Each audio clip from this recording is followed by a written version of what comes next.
এ যেন গোবরে ফোটা পদ্ম ফুল। কেননা সাধারণ পরিবারের এই ছেলের আবিষ্কারে বদলে যেতে পারে বাক প্রতিবন্ধীদের জীবন। শুরুটা তার পরিবার থেকে, যখন সবাই কথা বলতে পারলেও তার ছোট বোন শুধু তাকিয়ে থাকতো নিঃশব্দে। সে চুপ করে থাকা চোখ দুটো বলতো হাজার কথা, কিন্তু কেউ শুনতো না। বোনের এমন কষ্ট সহ্য করতে না পেরে ভাই বানিয়ে ফেললো এক আশ্চর্য গ্লাভস, যেটি হাতের ইশারাকে রূপ দেয় কথায়। ঠিকই শুনেছেন, যারা কথা বলতে পারেন না তাদের জন্য এই গ্লাভস হতে পারে নতুন করে পৃথিবীর সঙ্গে যোগাযোগ করার এক সেতু।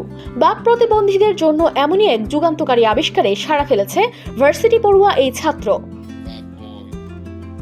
নাইজেরিয়ার বাউচিতে থাকা বিশ্ববিদ্যালয়ের ছাত্র মোহাম্মদ হাবিব, যিনি পড়ছেন কম্পিউটার ও কমিউনিকেশন ইঞ্জিনিয়ারিং বিভাগে। তার বানানো এই স্মার্ট গ্লাভস হাতে পড়লেই কাজ শুরু করে। আঙ্গুল আর হাতের নড়াচড়া বুঝে ফেলে গ্লাভসের ভেতর সেন্সরগুলো। তারপর সেই সংকেত পাঠায় এক মাইক্রো কন্ট্রোলারে, আর সেখান থেকে বেরিয়ে আসে প্রকৃত শব্দ। মানে কেউ যদি ইশারা করে বলে হ্যালো, গ্লাভস সেটি উচ্চারণ করে শুনিয়ে দেবে।